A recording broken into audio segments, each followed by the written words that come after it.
देख रहे हैं एक न्यूज़ 24 और मैं हूं नेहा मिश्रा।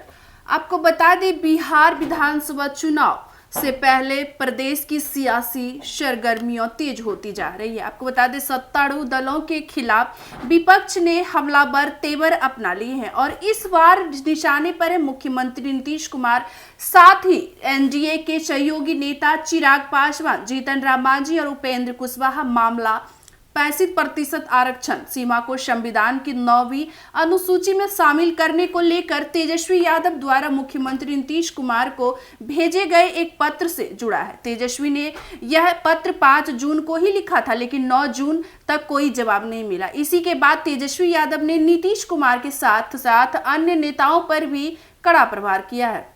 आपको बता दें, एक्स पर पूर्व ट्विटर पर किए गए पोस्ट में तेजस्वी ने लिखा, क्या नीतीश जी ने मेरे पत्र का जवाब इसलिए नहीं दिया क्योंकि उनके पास जवाब नहीं है, अथवा वो आदतन ऐसा करते हैं या फिर अधिकारी उन्हें पत्र दिखाते ही नहीं है। तेजस्वी ने नीतीश सरकार की कार्यप्रणाली पर सवाल उठाते हुए ये भी आशंका जताई कि मुख्यमंत्री के पास जानकारी ही नहीं पहुंचाई जाती है जिसे वे जवाब नहीं दे पाते हैं। तेजस्वी यादव ने सिर्फ तेजस्वी को ही नहीं बल्कि केंद्र में बीजेपी सरकार का समर्थन कर रहे दलित पिछड़ा वर्ग के नेताओं पर भी हमला बोला। उन्होंने चिराग पासवान, जीतन राम मांझी और उपेंद्र कुशवाहा का नाम लेकर कहा, सामाजिक न्याय का ढोल पीटने वाले ऐसे दल जिनके बलबूते मोदी सरकार चल रही है, वो हमारी सरकार द्वारा बढ़ाई गई 65% आरक्षण सीमा को संविधान की 9वीं अनुसूची में शामिल कराने में असफल क्यों है। तेजस्वी ने इन नेताओं से आरक्षण पर खुलकर बोलने की मांग की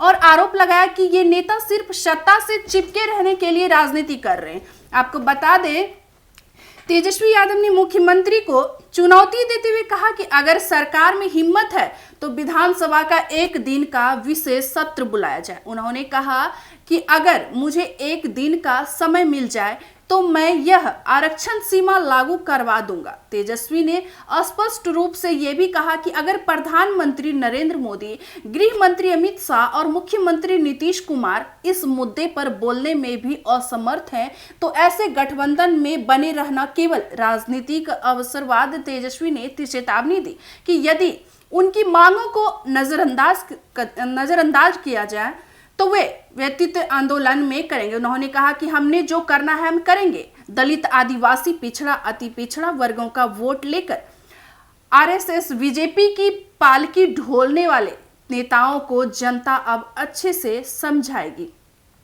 वही आपको बता दें, तेजस्वी का यह बयान आने वाले चुनाव से पहले जातीय राजनीति को एक बार फिर केंद्र में ला रहा है, खासकर जब बिहार में जातिगत जनगणना और आरक्षण जैसे मुद्दे पर समाज बटा हुआ नजर आते हैं। तो इस पूरे घटनाक्रम का राजनीतिक संदेश साफ है। तेजस्वी यादव की राजनीति में फिर से सामाजिक न्याय और आरक्षण के एजेंडे को धार देना है।